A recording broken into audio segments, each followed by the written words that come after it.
Hey everyone, this is Nicole from the project design team at Cricut. I was part of the team that helped put in the face masks on Design Space. So I'm going to walk you through how you can cut those out using your Cricut or by hand and how to assemble them. So first we're going to go to Design Space and find the size that we want to cut out. There are 4 different sizes available. I'm going to do the small to medium adult face mask. So all we have to do is click that and that will bring up the project page. Now, something I really want you to pay attention to is the caution in our description section. Please read over that carefully and take that into consideration when making these masks. Then if you continue down, we have the information about the material you'll need, the other items that you'll need if you're using the Cricut. It has some preparation steps, some cut steps, and then assembly steps. If you hover over any of the photos, they will pop out a little bit for you so you can see them a little easier. And we also have some helpful links at the bottom, so make sure you check out those. As with all of our community good projects, this project is free, so you don't have to pay whether you have Cricut access or not. Down here at the bottom, we see the Make It button, so we're going to go ahead and click that. That's going to bring us to the project preview screen. So here you can increase the copies, you can take out the fabric marking if you want. It does go a little quicker that way, but the fabric marking is just basically the seam allowances, the lines. It helps out a little bit. So for this demonstration, I'm going to turn it off because it'll make it go a little bit quicker. Then you can also select the mat size that you have. So I have the 12 by 24 mats here, so I'm going to switch this one to the 12 by 24. You can see material size, 12 by 24, and that will put them on one mat for me so that I don't have to switch out as much. The other thing I did last night is I cut out about 12 copies at a time, so that made it go a lot quicker, and I have those ready to go a lot sooner. And we're going to go back, make sure we have this. And we're going to go down here to continue. Once we're in the continue screen, this is our cut screen. We're going to select the machine we're going to use. You can see I use a lot of different machines at work. Once that is loading, that's connecting by Bluetooth. So I will know that it is ready when the on button turns blue. Then I will be able to select our material. For this first cut, I'm going to do it out of fabric, just to show you how you would load it. So here I have favorites. We have the medium fabrics like cotton, which is what I'm going to use, a nice quality cotton from Riley Blake. You can increase or decrease the pressure if you'd like. Since we turned off the washable fabric pen, we don't need to include it, but that's where it would be in the clamp A if we were going to use it. So first I'm going to show you how to load the mat. Okay, so we're going to load our fabric mat. I'm using, like I said, the 12 by 24, but you can use the 12 by 12 for any of these projects. We're going to load the fabric with the right side down, just in case you are using the fabric marking pen, you would want to mark on the wrong side of the fabric. This is fabric from Riley Blake. It's already cut to 12 inches wide, so it's perfect. We can just lay it straight down. I want to make sure the selvage, which is this printed portion, is not being part of the mat, so I'm just going to leave it a little bit above the top line. I can just smooth out any of those wrinkles. I don't have to worry about pressing it first, but it doesn't hurt.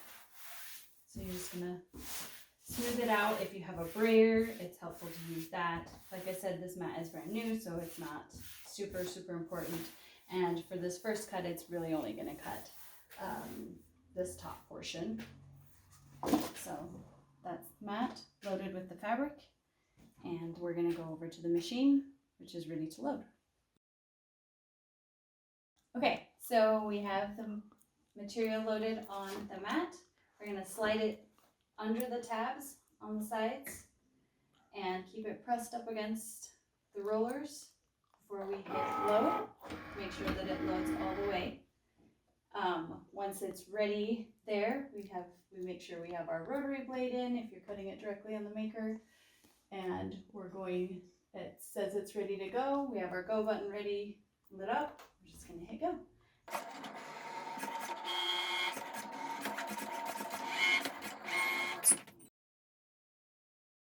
Okay, so it's done cutting our first mat. So we're going to eject the mat and just see how smooth that just comes up.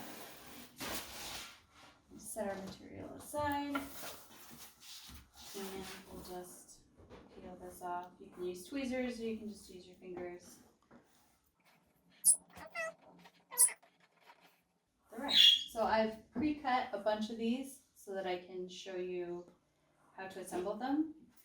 But for now, I wanted to show you how you would cut it if you were using just the fine point blade.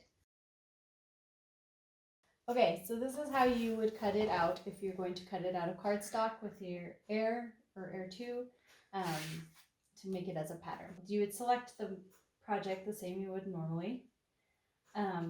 Here you can leave the fabric marking pen. It doesn't really matter which pen you use, so I'm just going to use a black fine point. But you can see here that it has the seam allowances included, and it's on a 12 by 12. I don't have any 12 by 24 cardstock right now, so I'm just going to use an 8.5 by 11 piece of cardstock. So I'm just going to make sure that the pattern is well within the space I have available on my cardstock. Then I'm going to hit continue down here when it's all ready to go. So then I need to connect via Bluetooth because I don't have my cord. It doesn't work with my Mac. While that's connecting, I've prepared my mat with 8.5 by 11 and I have my pen ready. So I'm going to go ahead and load that into the machine in the A clamp. And it's going to go down until you hear a click. That's how you know it's in. And I already have the fine point blade in there. Then I'm going to select medium cardstock here.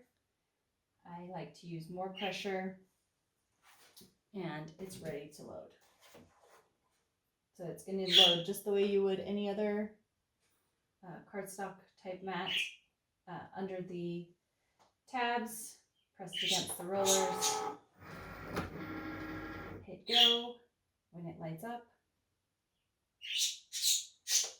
And it's going to cut. You really don't need to cut each one because it's going to be the same shape. So I'm only going to cut the larger outer shape and the liner shape. And then you just need to make sure you cut 2 of each out of your fabric. So right now it's doing all the draw lines for me. And since this is it has both both carriages, the A clamp and the B clamp, it will just go right to a cutting. If you're using an Air 1, you'll have to switch it out. And it's done. So, as usual, you're going to peel your mat away from the material to get less curling, and there you go.